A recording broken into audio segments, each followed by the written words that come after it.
بسم اللہ الرحمن الرحیم نحمدہ ونصلی ونسلم علی رسولہ الکریم اما بعد۔ معزز ناظرین و سامعین اکرام، السلام علیکم ورحمۃ اللہ وبرکاتہ۔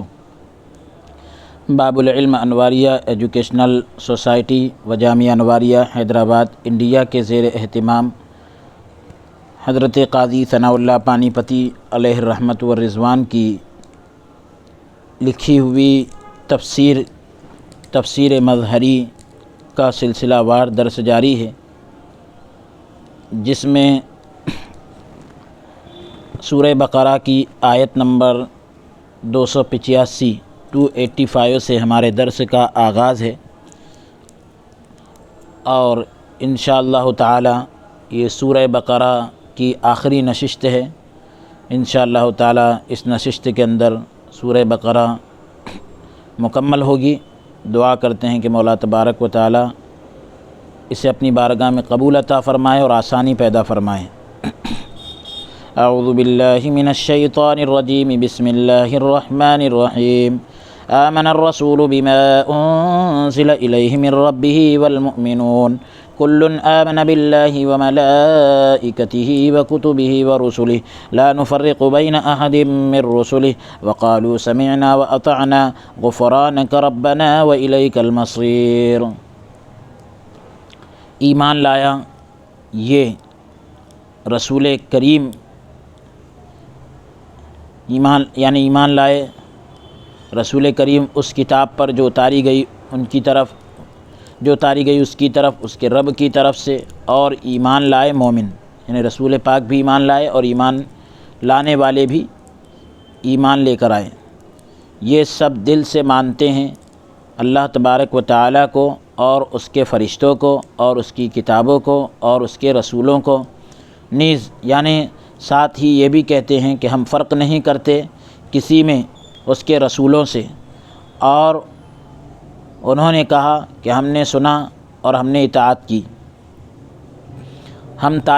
طلبگار ہیں تیری بخشش کے، اے ہمارے رب، اور تیری طرف ہی ہمیں لوٹنا ہے، یعنی اے ہمارے رب ہم تیری بخشش کے طالب ہیں اور تیری ہی طرف ہم کو لوٹنا ہے۔ میں یہ کہتا ہوں کہ جب وَإِن تُبْدُوا مَا فِي أَنفُسِكُمْ أَوْ تُخْفُوهُ يُحَاسِبْكُمْ بِهِ اللَّهُ نازل ہوئی، جب یہ آیت نازل ہوئی کہ جو تم اپنے دلوں میں چھپاتے ہو یا ظاہر کرتے ہو، اللہ تبارک و تعالیٰ اس کا تم سے حساب لے گا۔ تو جب یہ آیت نازل ہوئی تو صحابہ رضی اللہ عنہم نے یہ سمجھا کہ اللہ تبارک و تعالیٰ دل میں واقع ہونے والے خطرات پر بھی حساب لے گا، یعنی دلوں میں جو خیالات آتے ہیں، وسوسے آتے ہیں، گناہ کے ارادے جو بنتے ہیں، تو اس پر بھی اللہ حساب لے گا، یعنی اس کی بھی پکڑ ہوگی۔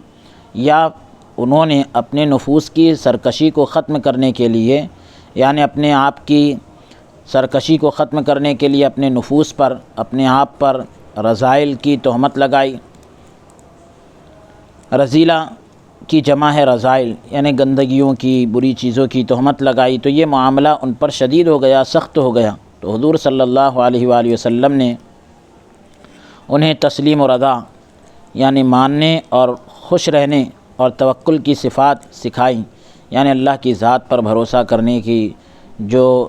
عادات ہیں وہ سکھائیں، جو طریقے ہیں وہ سکھائیں۔ تو جو نفوس مطمئنہ کی صفات ہیں، نفس مطمئنہ کی جو صفات ہیں، جو خوبیاں ہیں وہ سکھائیں، اور اللہ تبارک و تعالیٰ نے دل میں وارد ہونے والے وساوس کے بارے میں، یعنی وسوسوں کے بارے میں جو ان کے گمان تھے، یعنی ان کے خیال تھے، ان کو ختم کرنے اور ایمان کی سچائی اور نیتوں کی صحت، یعنی نیتوں کا درست ہونا، اور تزکیہ نفوس، یعنی دل کی صفائی، نفس کی صفائی، اور تزکیہ قلوب، یعنی دلوں کی صفائی۔ تو تزکیہ قلوب پر واقع ہونے والی شہادت پر، یعنی گواہی پر انہیں تسلی دینے کے لیے، انہیں اطمینان دینے کے لیے اس آیت کو نازل فرمایا، کیونکہ نفس کے رذائل کو زائل کرنا یہ ایمان کے مقتضا میں سے ہے، نفس کی گندگی کو دور کرنا یہ ایمان کے تقاضوں میں سے ہے، اور حقیقی اور کامل ایمان نفس کو فنا کرنے، یعنی مٹا دینے اور کچل دینے، اور رذائل کو، یعنی گندگیوں کو، برائیوں کو ختم کرنے سے ہی حاصل ہوتا ہے۔ حقیقی ایمان جبھی حاصل ہوتا ہے جب دل کا میل صاف ہو، اور مطلق جو ہے کامل کی طرف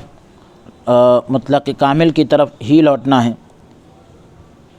یعنی جو ہے حقیقت میں اسی کی طرف ہم کو جانا ہے۔ یہاں مومنین سے مراد وہ مومن ہے جو آیت میں آیا ہے آمن الرسول بما انزل الیہ من ربہ والمومنون، تو مومنوں سے کون مراد ہے؟ مومنین سے مراد وہ مومن ہیں جو اس زمانے میں موجود تھے، اور وہ صحابہ کرام رضوان اللہ تعالی علیہ مجمعین تھے، کہ جس طرح اس آیت کریمہ میں ہے یا ایھا النبی حسبک اللہ ومن اتبعک من المؤمنین، کہ اے نبی مکرم کافی ہے آپ کو اللہ تبارک و تعالی اور جو آپ کے فرما بردار ہیں مومنوں میں سے، یعنی اللہ کافی ہے اور جو مومن آپ کے فرما بردار مومنین میں سے جو آپ کے فرما بردار ہے۔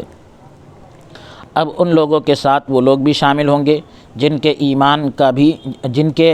ایمان بھی صحابہ کے ایمان جیسا ہوگا، اور وہ اہل سنت و جماعت کے لوگ ہیں، یعنی مومنین میں وہ لوگ بھی شامل ہوں گے کہ جن کا ایمان صحابہ کے ایمان جیسا ہوگا، اور وہ اہل سنت و جماعت کے لوگ ہیں۔ نبی کریم صلی اللہ علیہ وآلہ وسلم نے فرمایا بنی اسرائیل 72 فرقوں میں تقسیم ہوئی، بٹ گئی، اور میری امت 73 فرقوں میں تقسیم ہوگی، یعنی بٹ جائے گی۔ جب جو ہے سب کے سب جہنم میں جائیں گے، صرف ایک جنت میں جائے گا۔ سارے فرقے جہنم میں جائیں گے، ایک فرقہ صرف جو ہے وہ جنت میں جائے گا۔ صحابہ نے عرض کی کہ یا رسول اللہ صلی اللہ علیہ وآلہ وسلم وہ کون ہوں گے یعنی جو جنت میں جائیں گے؟ فرمایا کہ جس پر میں اور میرے صحابہ قائم ہیں، یعنی اس راہ پر چلنے والے، وہ جنت میں جائیں گے۔ اسے امام ترمذی رحمۃ اللہ علیہ نے حضرت عبداللہ بن عمرو رضی اللہ عنہما سے روایت کیا ہے کہ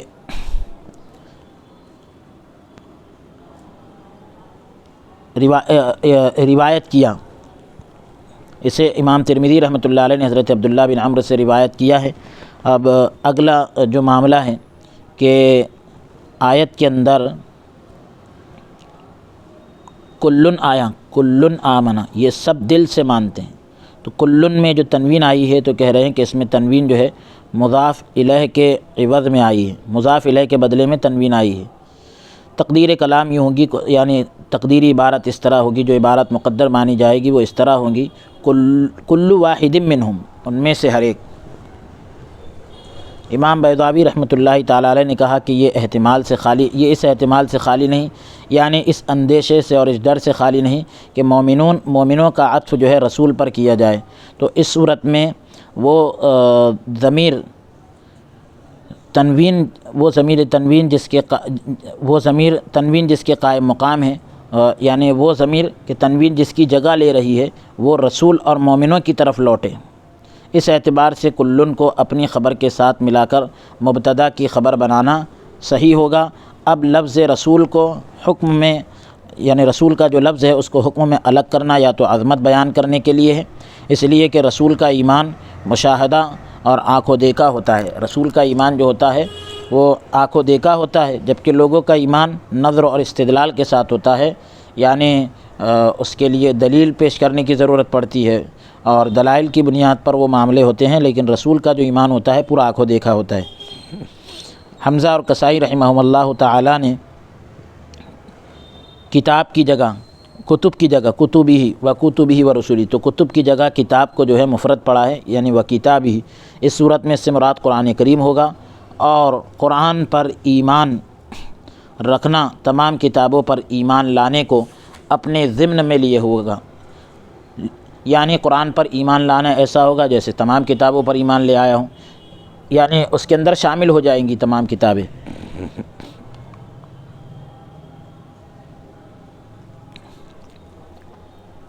یا کتاب سے مراد جنس ہوگی، کتاب سے مراد جو ہے کتاب کی جنس ہوگی، اور جمع میں فرق یہ ہوتا ہے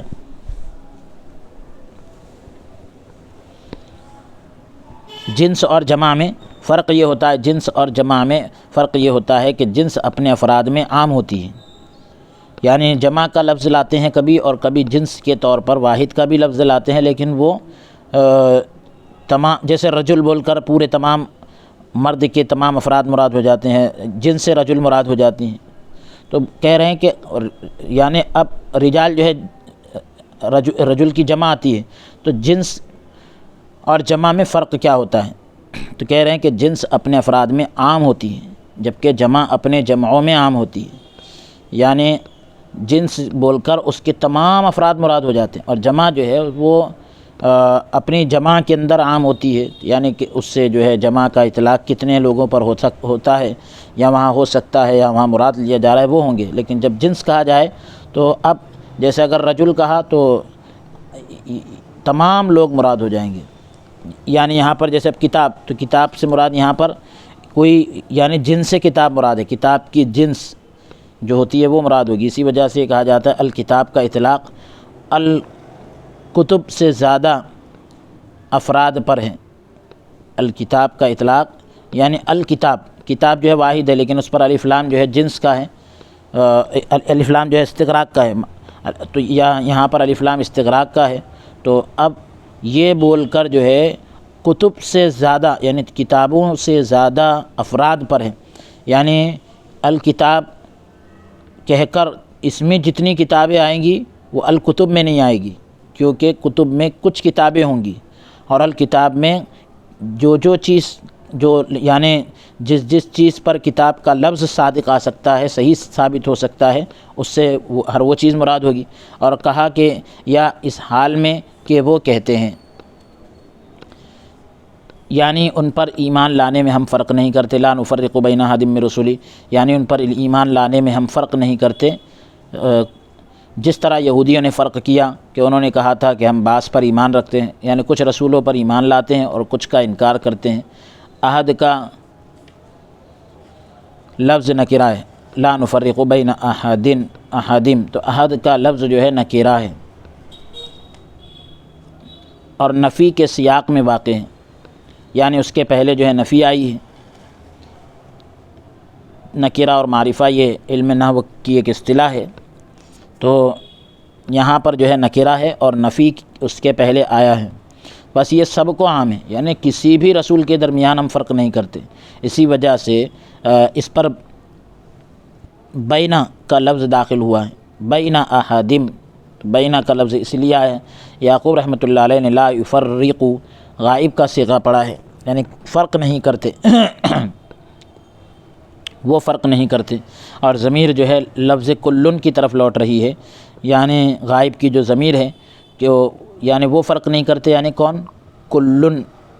ان میں سے ہر ایک فرق نہیں کرتے۔ ضمیر کے واحد ہونے کی وجہ یہ ہے کہ کلن کے لفظ کا اعتبار کیا، کیونکہ کلن واحد ہے تو لفظ کے اعتبار سے لا یفرق واحد کی ضمیر لائیں گے،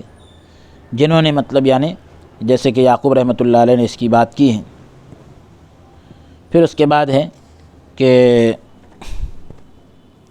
انہوں نے کہا، قالو، انہوں نے کہا، تو کس نے کہا؟ تو کہنے والے کہہ رہے ہیں کہ اس کی ضمیر جو ہے رسول اور مومنین سب کی طرف لوٹ رہی ہے، رسولوں نے بھی کہا، مومنین نے بھی کہا، یا لفظ کلن کی طرف لوٹ رہی ہے، اور اس صورت میں کلن کا معنی ملحوظ ہوگا، یعنی آپ کہیں گے کہ کلن واحد ہے اور اس کے لیے قالو کیوں لے کر آئے؟ تو اس لیے لے کر آئے کہ کلن واحد تو ہے لیکن اس میں جمع کے معنی ہیں، اس لیے اس کے لیے جمع کی ضمیر لے کر آئے۔ سمعنا واطعنا، یعنی ہم نے تیرا فرمان سنا اور ہم نے تیرے حکم کی اطاعت کی اور اس پر لبیک کہی۔ امام بغوی رحمۃ اللہ تعالی علیہ نے کہا کہ حکیم بن جابر رضی اللہ تعالیٰ عنہ سے مروی ہے، روایت ہے کہ جب یہ آیت نازل ہوئی تو جبرائیل امین نے حضور صلی اللہ علیہ وآلہ وسلم سے عرض کیا کہ اللہ تبارک و تعالی آپ صلی اللہ علیہ وآلہ وسلم اور اللہ تبارک و تعالی نے آپ صلی اللہ علیہ وسلم اور آپ صلی اللہ علیہ وآلہ وسلم کی امت کی ثنا فرمائی۔ جب یہ آیت نازل ہوئی تو جبرائیل امین کہنے لگے حضور صلی اللہ علیہ وسلم سے کہ یا رسول اللہ علیہ السلام، یہ آپ کی اور آپ کی امت کی اللہ رب العالمین نے تعریف فرمائی ہے، بس آپ سوال کیجئے آپ کو عطا کیا جائے گا۔ تو حضور صلی اللہ علیہ وآلہ وسلم نے اللہ کی تلقین سے یہ سوال کیا، اللہ تبارک و تعالیٰ کی تلقین سے، یعنی اللہ رب العالمین نے آپ کو القاء فرمایا اور آپ نے یہ سوال کیا، یہ چیز کا مطالبہ کیا، یہ چیز مانگی، یعنی اس سے پہلے ہیں کہ اغفر یعنی میں بخشش طلب کرتا، یا نسألک غفرانہ کا ہے نا، تو فعل محذوف ہے، نسألک غفرانہ کا، یعنی ہم تیری بخشش طلب کرتے ہیں، غفرانہ کا ہم تیری بخشش طلب کرتے ہیں۔ وَإِلَيْكَ الْمَصِيرُ، تو مصیر جو ہے، مصیر کا معنی موت کے بعد لوٹنے کی جگہ ہے۔ یہ ان کی طرف سے بعث بعد الموت کا اقرار ہے، یعنی مرنے کے بعد دوبارہ اٹھائے جانے کا اقرار ہے۔ یہ چیز ایمان میں داخل ہے۔ جو ہم نے صحیحین کی حدیث کو ذکر کیا ہے وہ اس بات پر دلالت کرتی ہے کہ ان کا قول سمعنا اسی آیت کے نازل ہونے سے پہلے واقع ہوا، تو اللہ تبارک و تعالی نے ان کے قول کی حکایت اور ان پر ثنا کے طور پر یعنی تعریف کے طور پر اس کا ذکر کیا۔ یہ زیادہ راجح ہے، یہ زیادہ پسندیدہ ہے۔ اگلی آیت کا نمبر ہے 286 286، جو سورہ بقرہ کی آخری آیت ہے۔ لا يكلف الله نفسا إلا وسعها لها ما كسبت وعليها ما اكتسبت ربنا لا تؤاخذنا إن نسينا أو أخطأنا ربنا ولا تحمل علينا إصرا كما حملته على الذين من قبلنا ربنا ولا تحملنا ما لا طاقة لنا به واعف عنا واغفر لنا وارحمنا انت مولانا فانصرنا علی القوم الکافرین۔ ذمہ داری اللہ تبارک و تعالی نہیں ڈالتا، ذمہ داری نہیں ڈالتا اللہ تبارک و تعالی کسی بھی شخص پر مگر جتنی طاقت ہو، یعنی جتنی اس کے اندر طاقت ہو اس کو اجر ملے گا۔ ذمہ داری نہیں ڈالتا اللہ تبارک و تعالی کسی شخص پر مگر جتنی طاقت ہو اس کی، اور اس کو اجر ملے گا جو نیک عمل کیا اس نے، جو نیک عمل اس نے کیا، اور اللہ تبارک و تعالی یعنی اس کو اجر دے گا جو نیک عمل اس نے کیا، اور اس پر وبال ہوگا جو برا عمل اس نے کمایا۔ اے ہمارے رب نہ پکڑ ہم کو اگر ہم بھول جائیں، اگر ہم سے بھول ہوں، یعنی اے ہمارے رب نہ پکڑ کر ہماری اگر ہم بھولیں یا خطا کر بیٹھیں، غلطی ہو جائے، اے ہمارے رب نہ ڈال ہم پر بھاری بوجھ، زیادہ وزن ہم پر نہ ڈال جیسے تو نے ڈالا تھا ان پر جو ہم سے پہلے گزرے ہیں۔ اے ہمارے رب، اے ہمارے پروردگار نہ ڈال ہم پر وہ بوجھ جس کے اٹھانے کی ہم میں قوت نہیں، طاقت نہیں، اور درگزر فرما ہم سے اور بخش دے ہم کو اور رحم فرما ہم پر، تو ہی ہمارا دوست اور مددگار ہے۔ تو مدد فرما ہماری قوم کفار پر، کافر قوم پر ہماری مدد فرما۔ یعنی جتنی اس کی طاقت ہوگی، یہ اس بات کی طرف اشارہ کر رہی ہے کہ احکام جو ہے قدرت ممکنہ، یعنی جتنی طاقت ممکن ہوتی ہے یا اس سے کم قدرت پر مبنی ہے۔ پاسبل چیزوں کے بارے میں ہی ہم کو یہ حکم دیا جاتا ہے، یعنی جو چیز اٹھانے کی ہم میں طاقت ہے، جو حکم برداشت کرنے کی ہم میں طاقت ہے، ممکن ہے ہمارے لیے جو کام، اسی کا حکم دیا جاتا ہے، یا اس سے کم طاقت پر پورے احکام مبنی ہیں، ٹکے ہوئے ہیں، یعنی زیادہ نہیں ہے، طاقت سے زیادہ حکم نہیں لگایا جاتا۔ جتنی برداشت کرنے کی طاقت ہے اتنا ہی حکم لگایا جاتا ہے، اس سے کم ہوتے ہیں لیکن اس سے زیادہ نہیں ہوتے۔ نیز یعنی ساتھ ہی جو ہے اس بات کی طرف بھی مشیر ہے، یعنی اشارہ کر رہے ہیں کہ اشارہ کیا جا رہا ہے کہ احکام جو ہے قدرت میسرہ پر مبنی ہے، یعنی ایسی طاقت جو آسان ہو اور میسر ہو، ممکن ہو، تو اس پر ٹکے ہوئے ہیں، اور جو فراہم ہو، جو ملے، جس طرح زکوٰۃ مال کے بڑھنے اور سال کے گزرنے اور اس جیسی دوسری چیزوں پر مبنی ہے۔ زکوٰۃ کا معاملہ ٹکا ہوا ہے کہ مال بڑھے تو زکوٰۃ ہے، سال گزرے اور دوسری چیزیں نیز، یعنی ساتھ ہی یہ اس بات پر دال ہے کہ اس بات کو بتلاتا ہے کہ انسان کو تکلیف مالا یطاق کا مکلف نہیں بنایا گیا،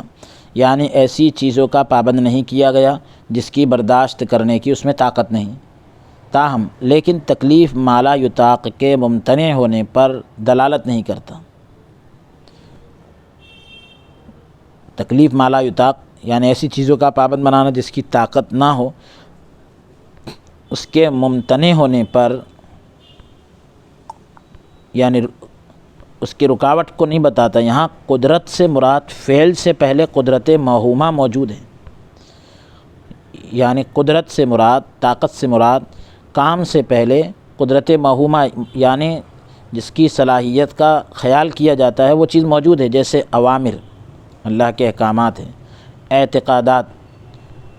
یہ جو بھی دل کے معاملات ہوتے ہیں، ظاہری اور باطنی اعمال کے احکام پر، یعنی اوپری اور اندرونی اعمال کے احکام پر دلائل اور براہین دلائل کے ہی معنی میں قریب معنی ہے، تو دلیل قائم ہونے کے بعد اسباب اور آلات کی سلامتی، یعنی جو چیزیں سبب بنتی ہے اور ذریعہ بنتی ہے ان کی سلامتی، اس سے مراد حقیقی قدرت نہیں، حقیقی طاقت نہیں جو فعل کے واقع ہونے کے ساتھ ساتھ پائی جاتی ہے، بلکہ فعل سے پہلے، کام سے پہلے جو قدرت موہومہ ہو وہ مراد ہے۔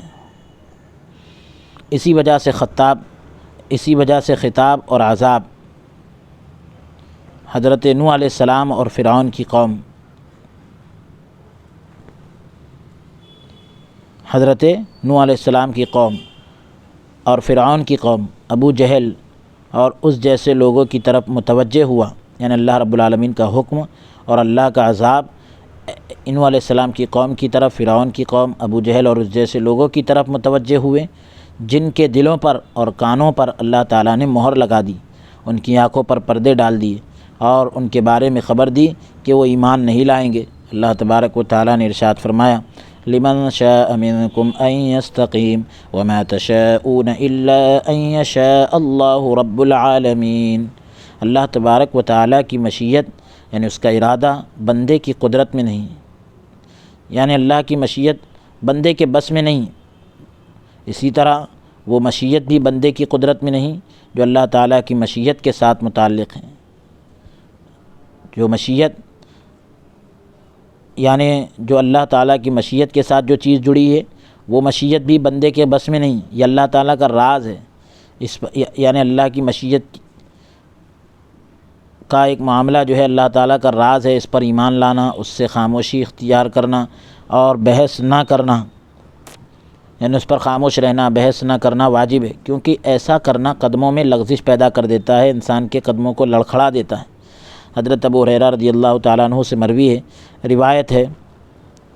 کہ جسے شیخین اور دوسرے محدثین نے روایت کیا ہے، یعنی امام بخاری اور امام مسلم اور دوسرے محدثین نے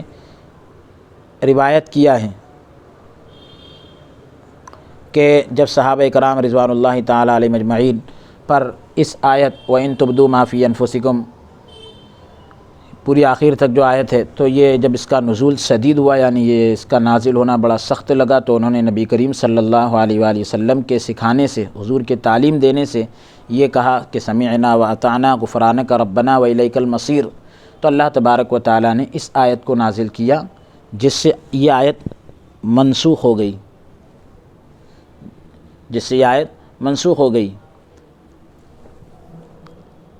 میں یہ کہتا ہوں کہ حضرت ابو ہریرہ رضی اللہ تعالیٰ عنہ کا قول فنسخ بہذا ذالک، یعنی اس کی وجہ سے یہ آیت منسوخ ہو گئی، ایسا کہنا یہ مجاز پر مبنی ہوگا، حقیقی معنی میں نہیں بلکہ مجازی معنی میں لیں گے، کیونکہ یعنی بولا جا رہا ہے کچھ اور مراد ہوگا کچھ، تو کیونکہ نسخ کا جو حقیقی مفہوم ہے، صحیح معنی میں مفہوم یہ ہے کہ حکم شرعی کے ثبوت کے بعد، شریعت کا حکم ثابت ہونے کے بعد اس حکم کو اٹھا دیتا ہے، شریعت کے حکم کے ثابت ہونے کے بعد اس حکم کو اٹھا دیتا ہے، یعنی منسوخ کرنے والا حکم، ناسخ جو ہوتا ہے وہ پہلے والے حکم کو اٹھا دیتا ہے۔ تو یہ صرف احکام میں ثابت ہوتا ہے، اخبار میں ثابت نہیں، نسخ ثابت نہیں ہوتا، احکام میں ثابت ہوتا ہے، یہ خبر وغیرہ دینے کے اندر یہ نسخ ثابت نہیں ہوتا۔ اس آیت میں دل کے افعال پر مواخذے کا ذکر تھا، یعنی دل کے جو کام ہیں یا دل کے جو افعال ہیں، اعمال ہیں، وسوسہ وغیرہ یہ ساری، تو ان پر پکڑ کا ذکر تھا۔ اس میں طاقت بشریہ سے بڑھ کر، انسانی طاقت سے بڑھ کر کسی امر کے یعنی کسی معاملے کے مکلف یعنی پابند نہ بنانے کی خبر ہے، اسی وجہ سے یہ حقیقی نسخ کا احتمال نہیں رکھتی، یعنی حقیقی طور پر منسوخ ہونے کی یہاں گنجائش نہیں، مگر جب یہ آیت دل کے وسوسے کے بارے میں، مواخذے کے متعلق یعنی پکڑ کے تعلق سے ان کے ظن کو رذائل کرنے والی، ان کے ظن کو زائل کرنے والی ہے، رذائل نہیں بلکہ زائل ہے، ان کے ظن کو زائل کرنے والی ہے، یعنی ان کے گمان کو دور کرنے والی ہے اور ان کی تسلی کو ثابت کرنے والی ہے۔ تو حضرت ابو ہریرہ رضی اللہ تعالیٰ عنہ نے مجازاً اسے نسخ قرار دیا، حقیقتاً نہیں بلکہ مجازاً، یعنی کسی اور معنی میں اس کو مراد لیا ہے۔ ہاں اگر یہ کہا جائے کہ اللہ تبارک و تعالیٰ کا یہ فرمان وَإِن تُبْدُوا مَا فِي أَنفُسِكُمْ، کہ اگر تم جو کچھ اپنے دلوں میں چھپاتے ہو، ظاہر کرتے ہو، تو اللہ تبارک و تعالیٰ تم سے اس کا حساب لے گا، اگرچہ یہ خبر ہے لیکن نفس کے رذائل کی حرمت پر دلالت کرتی ہے، یعنی نفس کے اندر جو گندگیاں پیدا ہوتی ہے تو اس کے حرام ہونے کو بتاتی ہے۔ ہاں اگر یہ کہا جائے کہ یعنی حرام ہونے کو بتاتی ہے، جس طرح رب العالمین کا یہ فرمان ہے کہ کتب علیکم الصیام، تم پر روزہ فرض کیا گیا، امر کو واجب کرنے پر دلالت کرتا ہے، امر کو واجب کرنے پر دلالت کرتا ہے، پس یہ اپنے صیغے کی بنا پر حدیث نفس کو بھی شامل ہوگا۔ نفس کے جو معاملات ہوتے ہیں تو اس کو بھی شامل ہوگا، نفس میں جو چیزیں پیدا ہوتی ہیں اس کو بھی شامل ہوگا، یہ وہ چیزیں بھی اس میں آئے گی۔ اور اللہ تبارک و تعالیٰ کا یہ فرمان لا یکلف اللہ، یہ حدیث نفس پر مکلف نہ بنانے پر دلالت کرتا ہے، نفس کے اندر پیدا ہونے والی چیز پر یعنی آدمی کو مکلف یعنی پابند نہیں بنایا جائے گا، اس کو بتا رہا ہے، کیونکہ ہماری وسعت میں نہیں۔ دل میں جو چیز پیدا ہوتی ہے تو یہ ہم پیدا نہیں کرتے بلکہ پیدا ہو جاتی ہے، اور اس کا معاملہ ہماری طاقت میں نہیں ہوتا۔ کسی چیز کو حرام قرار دینا، مکلف بنانا ہے، پابند بنانا ہے، جبکہ یہ عدم تحریم پر دلالت کرتی ہے، یعنی یہ چیز حرام نہیں ہے۔ دل میں اگر کوئی چیز پیدا ہو رہی ہے تو یہ ایک الگ چیز ہے، اس پر بندہ جو ہے طاقت نہیں رکھتا کہ اس کو جو ہے یعنی اگر اس کو حرام کر دیا گیا تو بڑا مسئلہ بن جائے گا بندے کے لیے، بس یہ اس تحریم کے لیے ناسخ ہوگی یہ آیت جو ہے کہ وہ حرمت کے لیے منسوخ کرنے والی ہوگی، ختم کرنے والی ہوگی اس حرمت کو جس کے بعض پر یعنی کچھ حصے پر پہلی آیت مشتمل تھی، شامل تھی۔ واللہ عالم، اللہ رب العالمین بہتر جاننے والا ہے۔ حضرت ابو ہریرہ رضی اللہ تعالیٰ عنہ حضور صلی اللہ علیہ وآلہ وسلم سے روایت کرتے ہیں کہ اللہ تبارک و تعالیٰ نے میری امت کے ان وساوس سے یعنی وسوسوں سے درگزر فرمایا، وسوسوں کو معاف کر دیا جو ان کے سینوں میں واقع ہوں، جب تک وہ ان پر عمل نہ کرے، ان کا تکلم نہ کرے یعنی ان کے بارے میں بات نہ کرے۔ متفق علیہ۔ بغوی رحمۃ اللہ علیہ نے کہا کہ ابن عباس، عطا رحمہم اللہ تعالیٰ اور اکثر مفسرین، بہت سارے مفسرین اس طرف گئے ہیں کہ اس آیت سے مراد وہی حدیث نفس ہے جو اس آیت کریمہ میں مذکور تھی یعنی ذکر کی گئی تھی۔ وَإِن تُبْدُوا مَا فِي أَنفُسِكُمْ، اور اب تم جو کچھ ظاہر کرتے ہو، جو تمہارے دلوں میں ہے، جو تم ظاہر کرتے ہو، چھپاتے ہو، تو یہ پوری آیت، میں یہ کہتا ہوں کہ اس کا مطلب یہ ہے کہ حدیث نفس جو ہے دل کا جو معاملہ ہے دونوں آیتوں کے حکم یعنی مواخذے اور مکلف نہ بنانے میں داخل ہے، یعنی پکڑ اور پابند نہ بنانے کے اندر داخل ہے، یعنی نسخ پس جو ہے نسخ لازم آیا، جس طرح ہم نے پہلے ذکر کر دیا ہے، منسوخ ہونا لازم آیا جس طرح ہم نے پہلے ذکر کیا، نہ کہ اس کا یہ مفہوم ہے کہ دونوں آیتوں کا حکم صرف حدیث نفس میں منحصر ہے یعنی دل کے اندر پیدا ہونے والی چیزوں میں گھرا ہوا ہے، بلکہ دونوں آیتوں کا عموم عام ہونا جو ہے ظاہر ہے۔ واللہ عالم، اللہ تبارک و تعالیٰ بہتر جاننے والا ہے۔ فائدہ، جب یہ بات ثابت ہو گئی کہ نفس کے رذائل یعنی گندگیوں پر یا نفس میں پیدا ہونے والی بری چیزوں پر مواخذہ اعضاء کے اعمال پر مواخذے سے زیادہ شدید ہوتا ہے، یعنی جو اعضاء سے جو کام ہوتے ہیں ان کی پکڑ سے زیادہ سخت پکڑ دلوں کی گندگی پر ہوتی ہے، اور تکلیف مالا یطاق بھی واقع نہیں، یعنی اس میں ایسی چیز کا مکلف بنانا بندہ جس کی طاقت نہیں رکھتا، یہ چیز بھی واقع نہیں۔ میں امید رکھتا ہوں کہ مومن جب اپنے نفس کے رذائل کو، اپنے نفس کی گندگیوں کو مجاہدے کے ذریعے ختم کرنے کے لیے، کوشش کے ذریعے ختم کرنے کے لیے حتی الامکان یعنی جہاں تک ممکن ہو کوشش صرف کرے اور اپنی خواہش خواہش نفس یعنی نفس کی چاہتوں کی پیروی نہ کرے، اگرچہ اسے تکلف ہی کرنا پڑے، یعنی بہت تکلیف اٹھانا پڑے، اور فقراء کے دامن کے ساتھ یعنی اللہ والوں کے دامن کے ساتھ وابستہ رہے، جبکہ ان برائیوں کو زائل کرنے کا یعنی دور کرنے کا، ختم کرنے کا ارادہ رکھتا ہو، تو امید ہے کہ اللہ تبارک و تعالی اس کے رذائل کو بخش دے، دل کے اندر پیدا ہونے والے جو بھی گندگیاں ہیں اس کو معاف کر دے، اور اس کا مواخذہ نہ کرے، پکڑ نہ کرے، کیونکہ اللہ تبارک و تعالی نے اسے جن چیزوں سے منع کیا تھا، روکا تھا، ان سے بچنے کے لیے اس نے حتی الامکان یعنی جہاں تک ممکن ہو کوشش کی۔ اللہ تبارک و تعالی نے اسے ان چیزوں کے بارے میں معاف کرنے کا وعدہ کر رکھا ہے جو اس کے بس میں نہیں، جو اس بندے کی طاقت میں نہیں، اللہ تبارک و تعالی اس کو معاف کرے گا، یہ اس کا وعدہ ہے۔ مگر وہ انسان جو نفس کے عیوب کو دیکھنے کی طرف یعنی نفس کے برائیوں کو دیکھنے کی طرف ہی متوجہ ہی نہ ہو، اور اس کے رذائل یعنی گندگیوں کو ختم کرنے کا قصد ہی نہ کرے، ارادہ ہی نہ کرے، تو وہ ہلاکت کو دعوت دے گا، یعنی وہ بربادی کو اپنی طرف بلا رہا ہے اور جہنم میں داخل ہوگا۔ اسی طرح صوفیہ کرام کے طریقے کو اپنانے کی فرضیت، صوفیہ کرام کے طریقے کو اپنانے کی فرضیت یعنی اس کو ضروری قرار دینا، اور فقراء کے دامن سے وابستہ ہونے کی فرضیت یعنی اللہ والوں کے دامن سے وابستہ ہونے کی فرضیت یوں ہی ظاہر ہوتی ہے جیسے کتاب اللہ کی قرات یعنی اللہ کے کلام کو پڑھنا اور اس کے احکام کو سیکھنے کی فرضیت عیا ہوتی ہے، ظاہر ہوتی ہے۔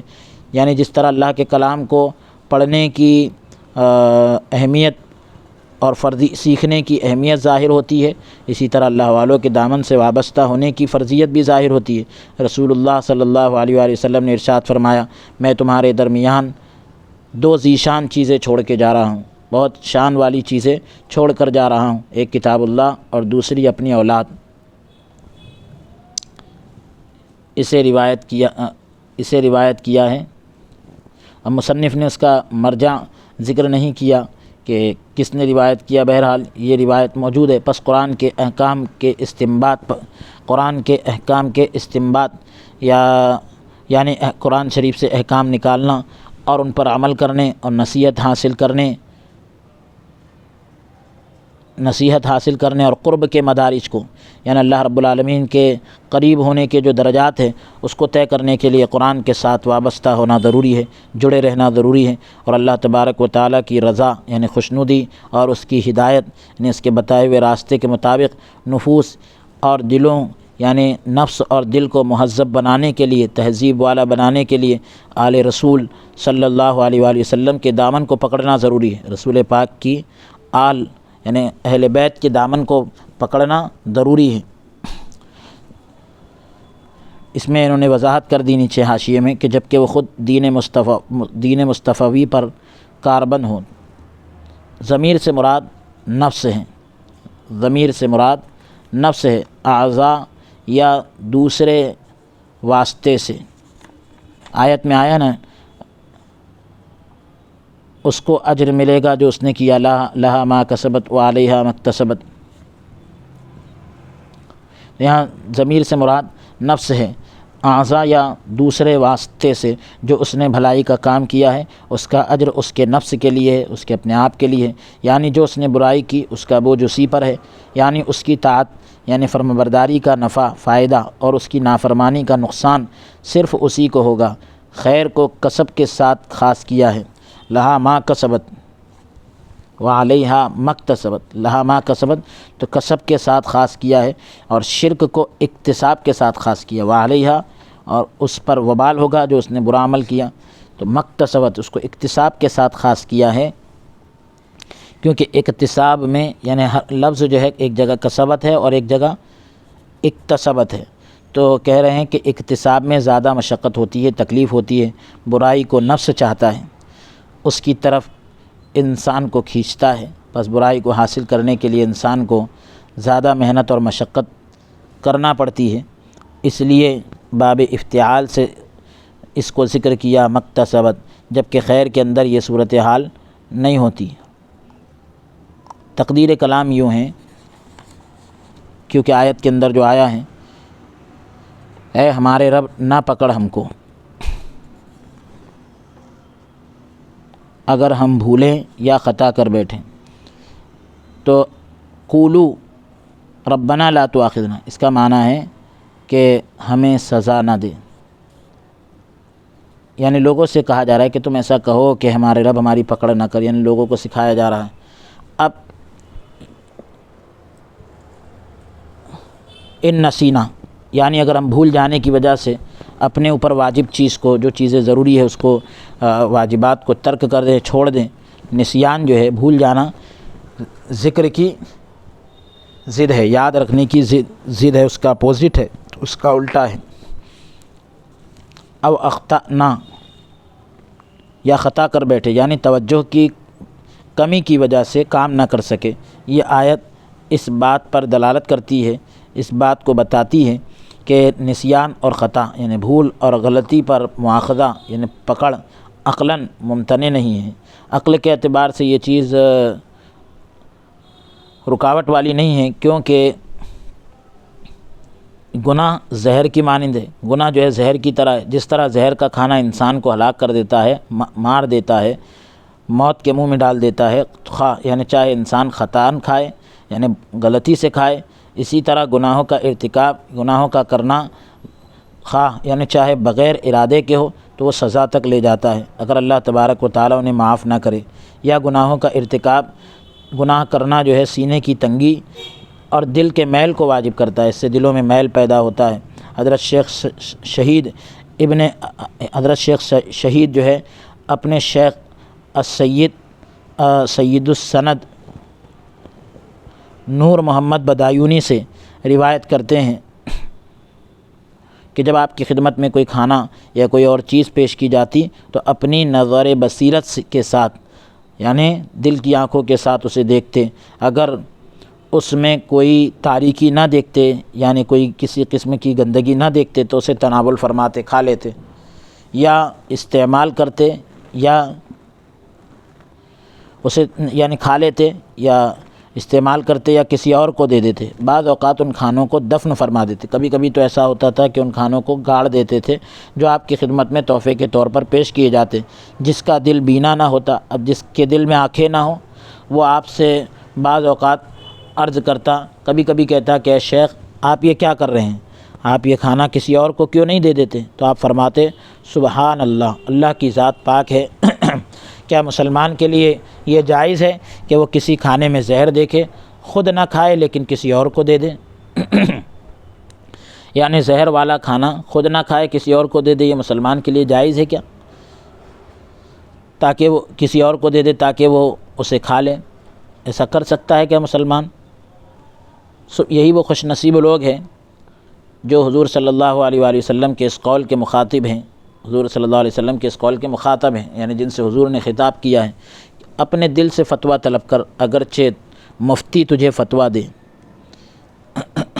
یعنی اپنے دل کو مفتی بنا اور اس سے سوال کر، لیکن سنت سے یہ بات ثابت ہے اور اس پر اجماع ہے، اتفاق ہے کہ اللہ تبارک و تعالیٰ نے اس امت پر فضل اور احسان کرتے ہوئے خطا اور نسیان سے درگزر فرمایا، جو بھول وغیرہ ہو جائے اس کو معاف کر دیا۔ یہ دعا اس لیے وارد ہوئی، اس لیے آئی کہ تاکہ بندہ اس پر دوام کو طلب کرے، اس پر ہمیشگی کو مانگے اور اللہ تعالیٰ کی نعمتوں کا شمار کرے۔ رسول اللہ صلی اللہ علیہ وآلہ وسلم نے فرمایا میری امت سے خطا اور نسیان یعنی غلطی ہو جائے یا بھول سے کوئی کام ہو اور جن چیزوں پر انہیں مجبور کیا گیا ہو اٹھا لیا گیا ہے، یعنی کسی آدمی کو کسی کام پر مجبور کیا گیا تو اس پر اس کی کوئی پکڑ نہیں ہوگی۔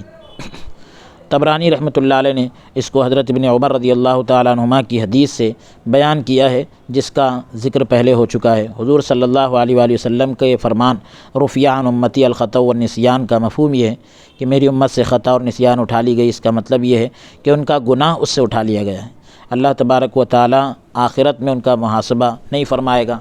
یعنی ان کے بارے میں حساب نہیں لے گا تاہم، لیکن دنیا میں اس کو اٹھانے کا کوئی اثر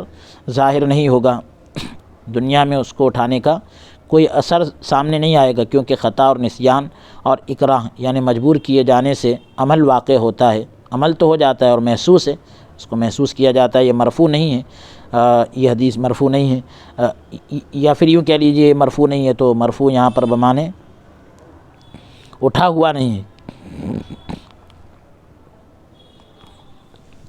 یعنی عمل ہو رہا ہے لیکن اس کا گناہ اٹھا لیا گیا،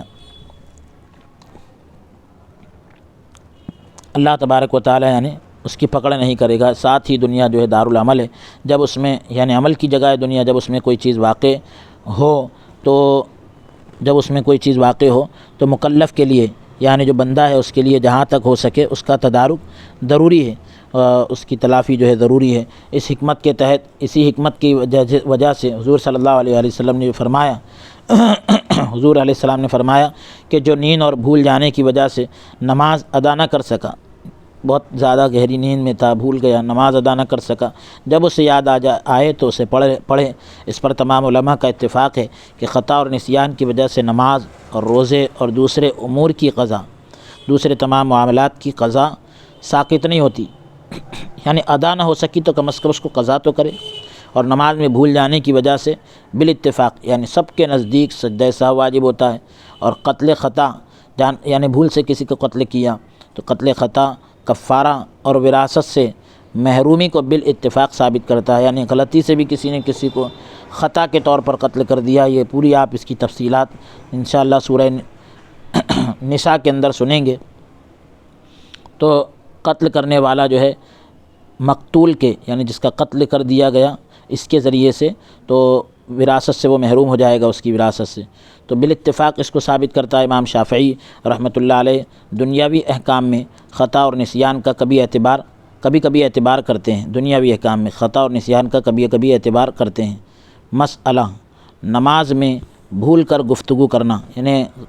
بھولے سے اگر کسی نے بات چیت کی امام ابو حنیفہ رحمۃ اللہ علیہ کے نزدیک یہ نماز کو توڑ دیتی ہے، بھول سے گفتگو جو ہے نماز کو توڑ دیتی ہے،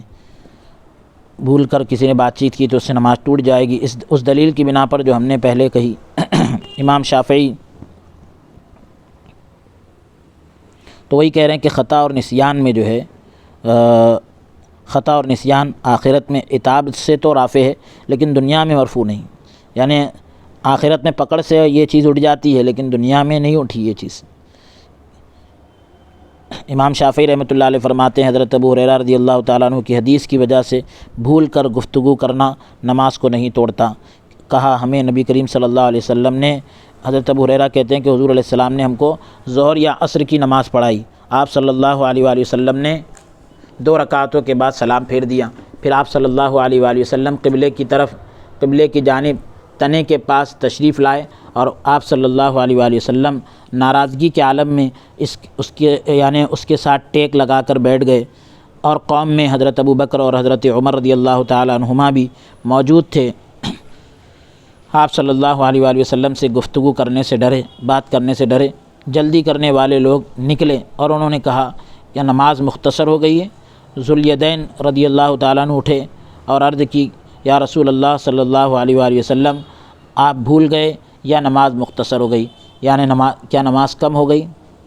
کیونکہ عصر کی نماز 4 رکعت ہوتی ہے، اب وہاں 2 رکعت ہوئی، تو سوال کیا کہ کیا آپ سے بھول ہو گئی یا نماز مختصر ہو گئی؟ آپ صلی اللہ علیہ وآلہ وسلم نے دائیں بائیں دیکھا، سیدھی طرف اور الٹی جانب دیکھا، فرمایا ذوالیدین کیا کہتا ہے؟ یعنی یہ ذوالیدین جو ہے وہ کیا کہنے لگے ہیں؟ لوگوں نے عرض کی، لوگ کہنے لگے کہ اس نے سچ کہا ہے، آپ صلی اللہ علیہ وآلہ وسلم نے 2 رکعت ادا فرمائی، یعنی یہ سچ کہتا ہے کہ آپ نے 2 رکعت ادا کی ہے۔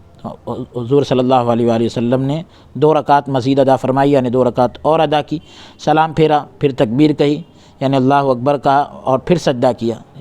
پھر تکبیر کہی یعنی اللہ اکبر کہا، آپ صلی اللہ علیہ وسلم نے سر اٹھایا، پھر تکبیر کہی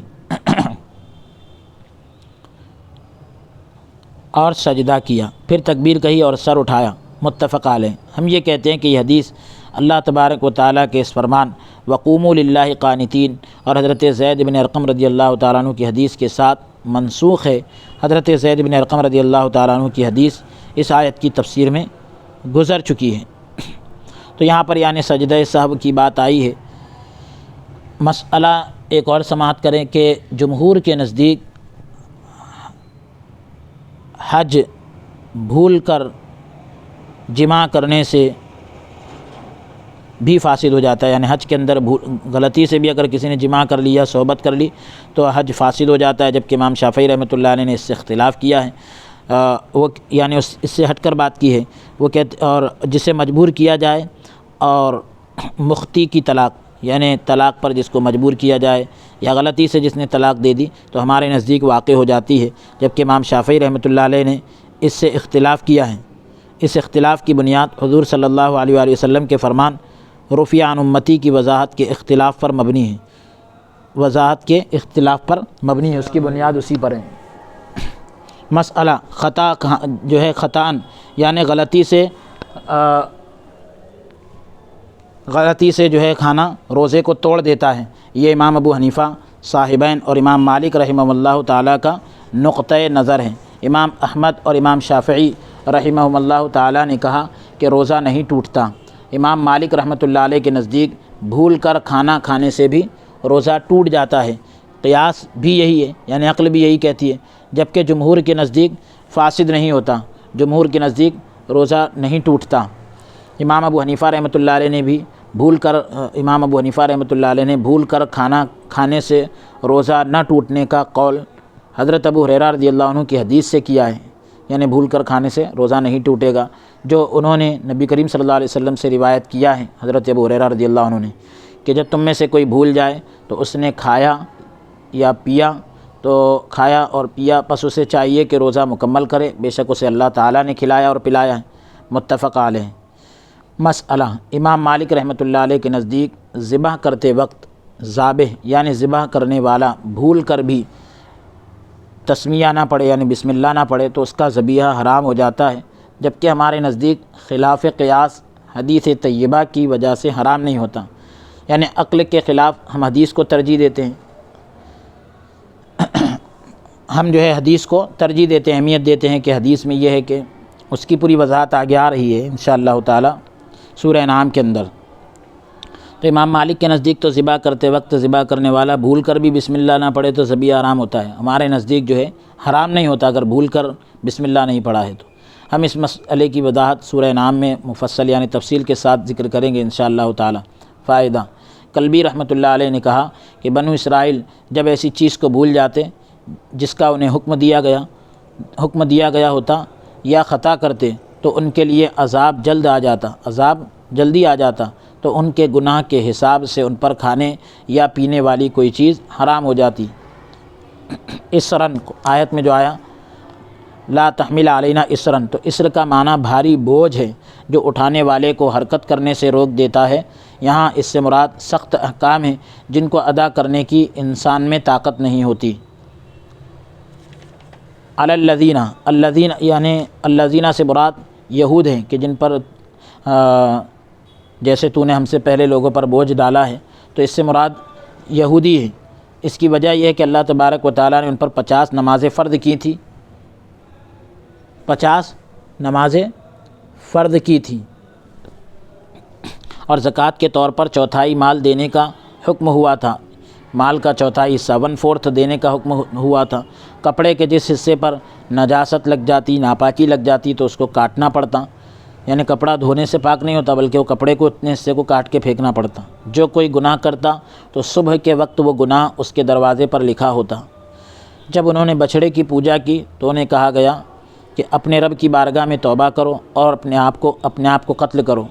مار دو، ختم کر دو۔ ایک بات یہ بھی کہی گئی ہے کہ اسر سے مراد ایسا گناہ ہے جس پر توبہ نہ کی جائے۔ اللہ اکبر۔ مالا طاقت لنا بھی، تو بھی کی جو ضمیر سے مراد جو ہے بلا اور عقوبت ہے، یعنی آزمائش اور سزا ہے یا مشکل احکامات ہیں، کہ یہ آیت کریمہ اس بات پر دلالت کرتی ہے، اس بات کو بتاتی ہے کہ تکلیف مالا یطاق، ایسے کاموں کا پابند بنانا جو انسان کے بس میں نہ ہو، یہ جائز ہے،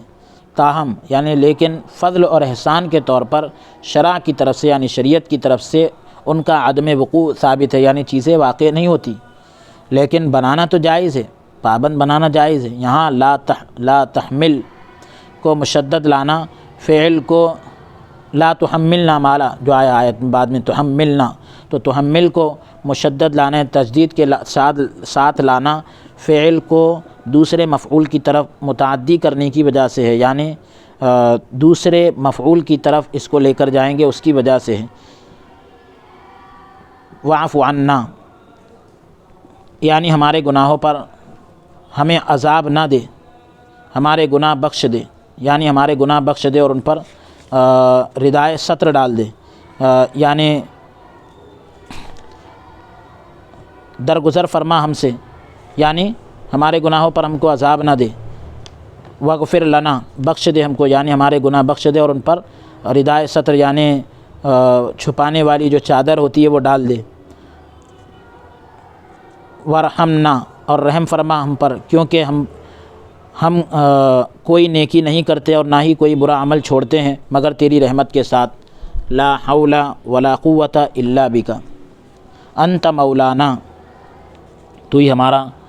دوست اور مددگار ہیں۔ تو مولا کا معنی سردار، مددگار، محافظ اور ولی ہے۔ یہ ولایت کی وضاحت ہے، کیونکہ آقا کا فرض ہوتا ہے کہ وہ اپنے غلاموں اور اپنی حمایتیوں یعنی چاہنے والوں کی مدد کرے، حمایت کرنے والوں کی مدد کریں، تو اس لیے ہم کہہ رہے ہیں فانصرنا علی القوم الکافرین، کافر قوم پر۔ تو کافرین سے مراد جو ہے جن اور انس ہے، جن اور انس میں سے عام کافر ہیں، یہاں تک کہ نفس امارہ بھی اس میں شامل ہے۔ اللہ اکبر۔ امام بغوی رحمۃ اللہ علیہ نے کہا کہ حضرت معاذ رضی اللہ تعالیٰ عنہ جب سورہ بقرہ کو ختم کرتے تو آمین کہتے۔ صحیحین میں حضرت ابو ہریرہ رضی اللہ تعالیٰ عنہ سے مروی وہ حدیث یعنی روایت کی ہوئی وہ حدیث ہے جو ہم نے پہلے ذکر کی ہے کہ اللہ تبارک و تعالیٰ نے نعم کہا کہ ہاں، جب حضور صلی اللہ علیہ وآلہ وسلم نے ربنا لا تؤاخذنا ان نسینا او اخطأنا پڑھا تو اللہ تبارک و تعالیٰ نے جواب میں نعم فرمایا کہ ہاں۔ اسی طرح جب آپ صلی اللہ علیہ وآلہ وسلم نے دوسرا جملہ من قبلنا، جب آپ صلی اللہ علیہ وسلم نے دوسرا جملہ من قبلنا تک پڑھا تو اللہ تبارک و تعالیٰ نے نعم فرمایا، تو اللہ تبارک و تعالیٰ نے نعم فرمایا، اور تیسرا جملہ ما لا طاقت لنا بھی پڑھا تو اللہ تبارک و تعالیٰ نے نعم فرمایا، اور جب چوتھا جملہ سورت کے اختتام پر آخری میں پڑھا تو اللہ تبارک و تعالیٰ نے نعم فرمایا۔ حضرت ابن عباس رضی اللہ تعالیٰ عنہما سے ایک مروی یعنی نقل کی گئی روایت جو امام مسلم اور ترمذی رحمہ اللہ تعالیٰ کی کتابوں میں موجود ہے، تو اس میں نعم کی جگہ یہ الفاظ ہے کل ذالک قد فعلت، یہ سب میں نے کر دیا۔ حضرت ابن عباس رضی اللہ تعالیٰ عنہما سے ہی ایک روایت ہے کہ غفرانکا کے بعد قد غفرت لکم یعنی میں نے تمہیں بخش دیا یہ فرمایا، اور او اخطأنا کے بعد لا اؤاخذکم فرمایا یعنی میں تمہاری پکڑ نہیں کروں گا۔ لا تحمل علینا کے بعد لا احمل علیکم فرمایا یعنی میں تم پر بوجھ نہیں ڈالوں گا۔ لا تحمل کے بعد لا احملکم اور واعف عنا آخر تک کے بعد پورا جو آیا ہے تو اس کے بعد فرمایا قد عفوت عنکم وغفرت لکم ورحمتکم ونصرتکم علی القوم الکافرین یعنی میں نے تمہیں معاف کر دیا، بخش دیا، تم پر رحم کیا، کافر قوم پر تمہاری مدد کی، یہ سب فرمایا۔ یہ حدیث اس بات پر دلالت کرتی ہے، اس بات کو بتاتی ہے کہ اللہ تبارک و تعالی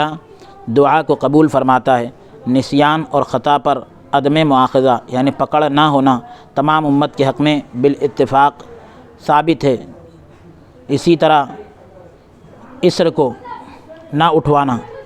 یعنی بوجھ کو نہ اٹھوانا اور جس کی طاقت نہ ہو اس کو لازم نہ کرنا بھی ثابت ہے، جس پر اللہ تبارک و تعالیٰ کا یہ فرمان دلالت کرتا ہے، یہ بتا رہا ہے لا یکلف اللہ نفسا الا وسعہا، اللہ تبارک و تعالیٰ نفس پر اس کی طاقت کے مطابق احکام لازم فرماتا ہے، کیونکہ شرع جو ہے ایک ہی ہے، شریعت ایک ہی ہے اور دائمی ہے اور ہمیشہ رہنے والی ہے۔ جو امر یعنی جو معاملہ جو حکم پہلے لوگوں سے ساقط ہے وہ بعد والے لوگوں سے بھی ساقط ہے۔ نبی کریم صلی اللہ علیہ وآلہ وسلم کے بعد کوئی نسخ نہیں، یعنی جو چیز ان سے اٹھی وہ ہم سے بھی اٹھ گئی۔ اب حضور کے بعد کوئی چیز منسوخ نہیں ہونے والی، کیونکہ حضور صلی اللہ علیہ وسلم پر احکام جو ہے مکمل ہو گئے۔ تو نبی کریم صلی اللہ علیہ وسلم کے بعد کوئی نسخ نہیں، یعنی کوئی حکم نہیں اٹھنے والا۔ جہاں تک تمام گناہوں سے معافی اور بخشش اور رحمت عام اور کافروں کے خلاف نصرت یعنی مدد کا تعلق ہے، تو ظاہر بات یہ ہے کہ ان امور میں، ان معاملات میں دعا کی قبولیت نبی کریم صلی اللہ علیہ وآلہ وسلم اور آپ کے صحابہ کے ساتھ خاص ہے، جس پر حدیث کے فعل ماضی کے الفاظ، حدیث پاک میں جو الفاظ آئے ہیں گزرے ہوئے زمانے کے صیغے کے ساتھ قد عفوت، غفرت، رحمت اور نصرت، میں نے معاف کر دیا، بخش دیا، رحم کر دیا، یہ سب الفاظ دلالت کرتے ہیں۔ ورنہ مرجیہ کا مذہب لازم آئے گا، ان کا ایک مرجیہ ایک گمراہ فرقہ ہے، تو وہ کہتے ہیں وہ مذہب لازم آئے گا، بلکہ تمام کے تمام گناہ اللہ تبارک و تعالیٰ کی مشیت کے تحت داخل ہے، اگر چاہے تو بخش دے، اگر چاہے تو عذاب دے۔ اسی وجہ سے آپ دیکھتے ہیں کہ بہت سارے مواقع پر، بہت ساری جگہوں پر کفار کے خلاف، کافروں کے خلاف مدد ثابت نہیں ہوئی۔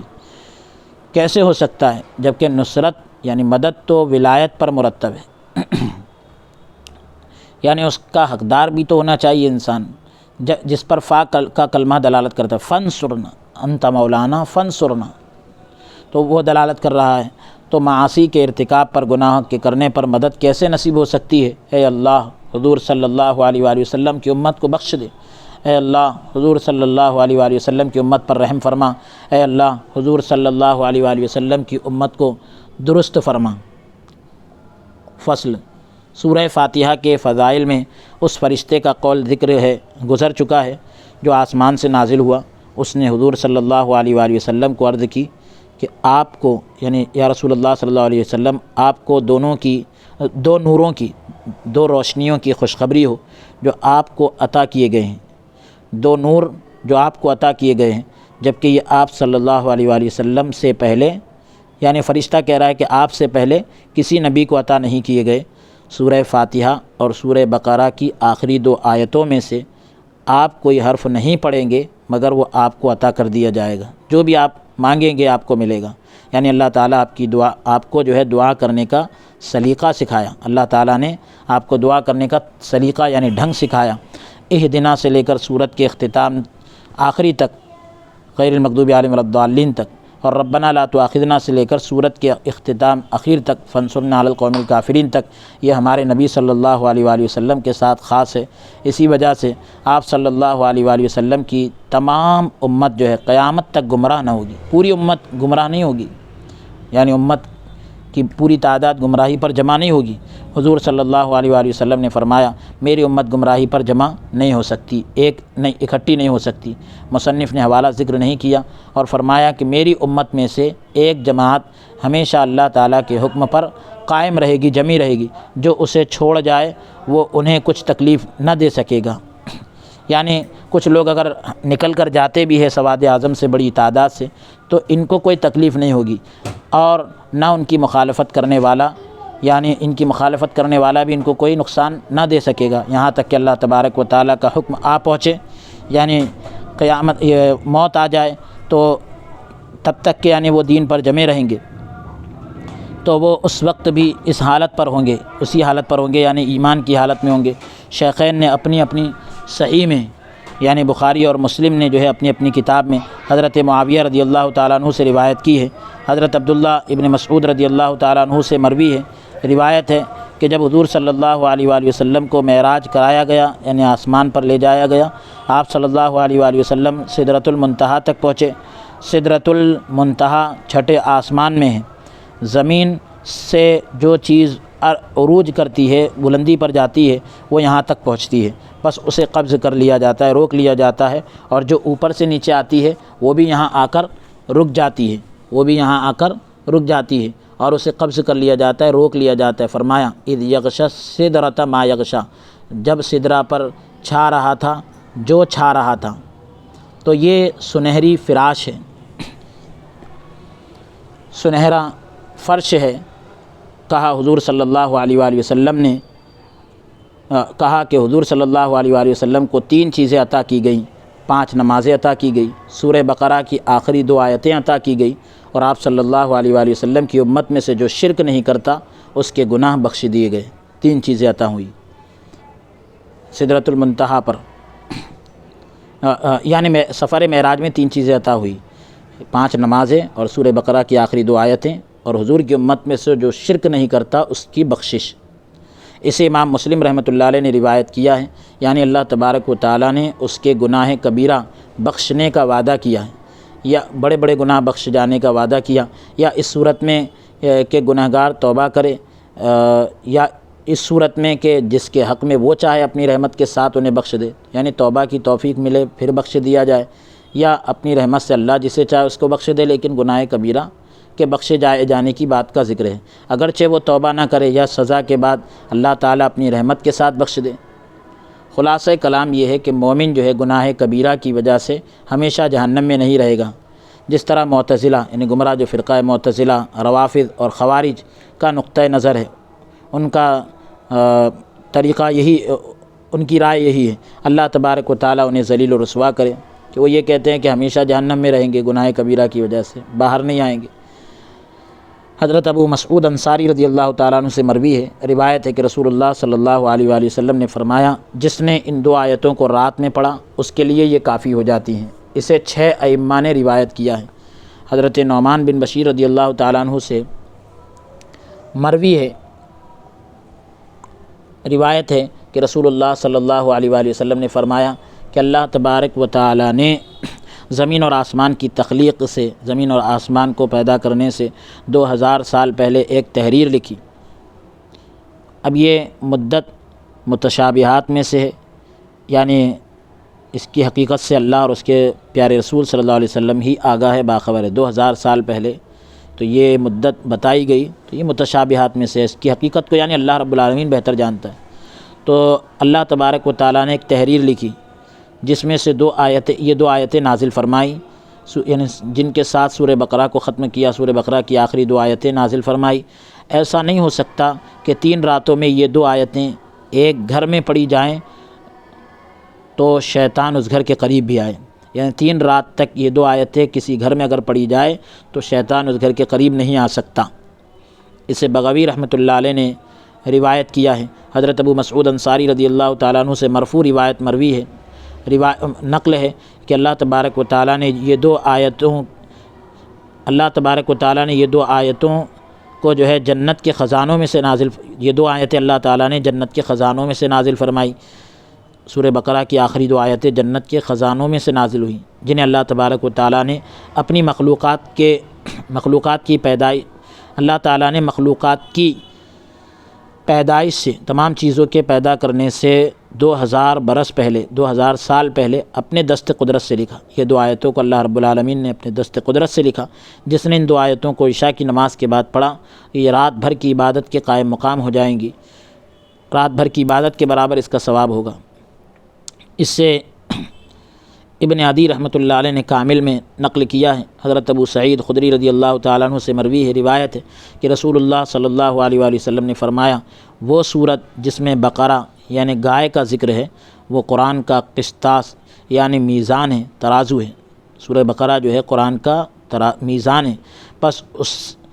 اسے جو ہے سیکھو، سورہ بقرہ کو سیکھو، کیونکہ اس کا سیکھنا برکت ہے اور اس کا چھوڑنا حسرت ہے یعنی افسوس ہے۔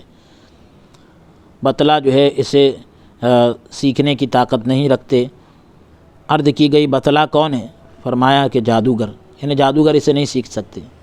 لہذا تم اس کو سیکھو۔ دیلمی رحمۃ اللہ علیہ نے اس حدیث کو مسند الفردوس میں نقل کیا ہے۔ تو یہ سورہ بقرہ کا درس الحمدللہ پائے تکمیل کو پہنچا۔ تفسیر مظہری کی سورہ بقرہ الحمدللہ اللہ رب العالمین کے فضل سے مکمل ہوئی۔ اللہ رب العالمین جزائے خیر عطا فرمائے،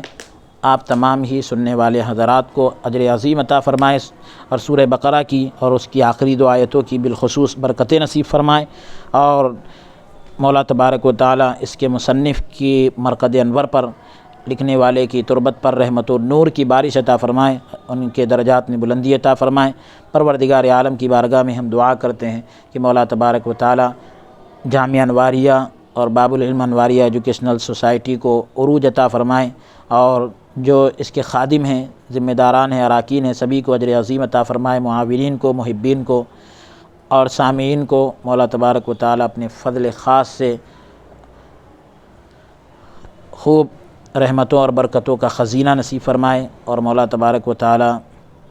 مولانا عبدالواسع حسینی امان اللہ نورانی صاحب کی عمر میں برکت عطا فرمائے، اور جس طرح کا جذبہ ان کے اندر ہے مولا تعالیٰ ان کی نسلوں میں بھی اس جذبے کو جاری و ساری فرمائیں، اور مولا تبارک و تعالیٰ ان کے تمام کاموں کو آسان فرمائیں، تمام پریشانیوں سے نجات عطا فرمائیں، تمام جائز جو بھی ان کے مقاصد عزائم ہیں، ارادے ہیں، مولا تعالیٰ اپنے فضل سے اس کو پائے تکمیل تک پہنچائے، اور اللہ رب العالمین عالم اسلام کے مسلمانوں کی جان کی، مال کی، عزت کی، آبرو کی، ایمان کی اور عقیدے کی حفاظت فرمائیں، اور مولا تبارک و تعالیٰ ہمارے ملک میں امن و امان عطا فرمائیں، اور ہر قسم کے ظلم سے، فتنے سے، شر سے، شیطان اور نفس کے شر سے ہماری حفاظت فرمائے، تمام امت کی حفاظت فرمائے۔ پروردگار عالم ہم سبھی کو اسلام پر استقامت اور ایمان پر موت عطا فرمائے۔ ہم نے جو مانگا ہے وہ بھی عطا فرمائے، جو مانگنے سے رہ گئے وہ بھی عطا فرمائے۔ ہماری تمام دعاؤں کو اپنے فضل و کرم سے مولا تبارک و تعالیٰ پیارے آقا علیہ الصلوۃ والسلام کے صدقے سے اور اس درس کی برکت سے قبول و مقبول عطا فرمائے، آمین۔ ان اللہ و ملائکتہ یصلون علی النبی یا ایھا الذین آمنوا صلوا علیہ وسلموا تسلیما، اللہم صل علی سیدنا مولانا محمد وعطرتی بعدد کل معلوم لک، ربنا تقبل منا الفاتحہ۔